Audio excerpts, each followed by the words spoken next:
کی رات ہم گھر میں سو رہے تھے۔ ایک عجیب سا تناؤ تھا، ڈر بھی تھا کہ کسی بھی وقت طالبان کابل میں آ سکتے ہیں۔ 20 سال سے جو ڈر دل میں دبایا ہوا تھا آج ایک کڑوی حقیقت بن کر سامنے کھڑا ہوا تھا۔ پریشانی اس بات کی نہیں کہ امریکن جا رہے ہیں، خوف اس بات کا ہے کہ اب ہم طالبان کے رحم و کرم پر ہوں گے۔ وہ طالبان جو صرف نظریے کے اختلاف کے باعث قتل کو فرض سمجھتے تھے، وہ طالبان جو عورتوں کے تعلیم حاصل کرنے کو گناہ سمجھتے تھے، وہ طالبان جو خواتین کو نامحرم سے گفتگو پر پتھروں سے مارتے تھے، اب پھر سے انہی کی حکومت آنے والی ہے۔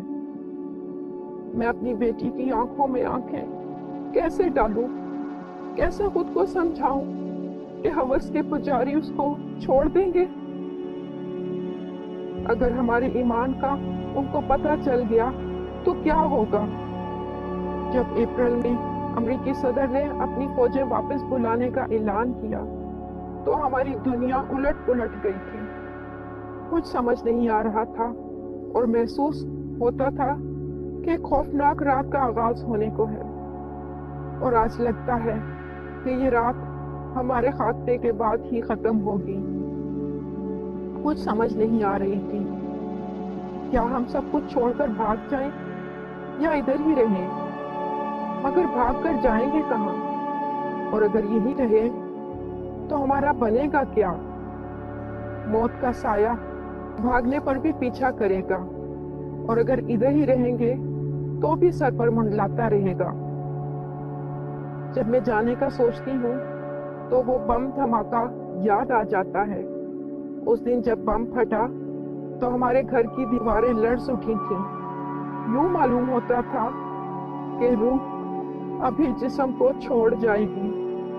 روتے ہوئے بچوں کو چپ کروانا ناممکن تھا۔ ان کی آنکھیں خوف سے بھر گئی تھی۔ زیادتی کی تھی ان نازک جانوں کے ساتھ۔ ان کی آوازوں سے کوئی گھر نہ آ جائے۔ وہ دھماکے تھے بہت شدید۔ 13 فوجیوں اور 160 سے زائد افغانیوں نے اپنی جانیں کھو دی تھی۔ بس وہ بم دھماکے سے زیادہ بلکہ خطرے کی گھنٹی تھی کہ اگر ملک چھوڑنے کی کوشش کرو گے تو زندہ نہیں جا پاؤ گے۔ ڈر لگتا ہے کہ ان لوگوں کے آنے سے پہلے کہیں بھوک ہی نہ ہمیں مار دے۔ 3 روز سے ایک ہی دال کی کٹوری پہ میرا پورا خاندان گزارا کر رہا ہے۔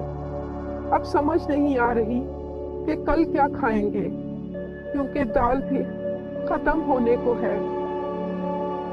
لیکن پڑوس والوں کے تو بچے بھی بہت چھوٹے ہیں، پتہ نہیں کہ وہ چھوٹو کا دودھ کہاں سے پورا کریں گے۔ پتہ نہیں چھوٹو کیسا ہے، اس کی آواز بھی بہت کم آتی ہے۔ اے خدا اس کو زندگی بخش۔ جس رات طالبان کابل میں آئے تھے اسی رات میری بہن نے اپنے بیٹے کو جنم دیا تھا۔ بیچارے کا کیا مستقبل ہوگا؟ نہ اپنے مذہب کو سمجھ سکے گا، نہ عورت کی عزت کو۔ اگر کسی کو پتہ چل گیا، نہیں خدا نہ کرے، ہائے وہ چھوٹا سا بچہ، اس کے مستقبل میں ابھی بہت کچھ پڑا ہے۔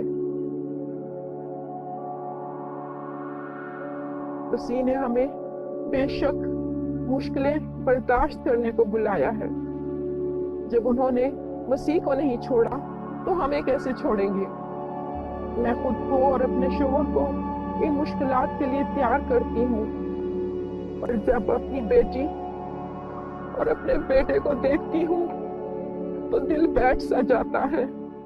اے خدا مجھے طاقت بخش، اے رب مجھے ہمت بخش کہ میں اپنے بچوں، ہائے نہیں خدا نہ کرے، خدا نہ کرے، بالکل بھی نہیں ہے رب۔ طالبان گھر گھر ڈھونڈ رہے ہیں،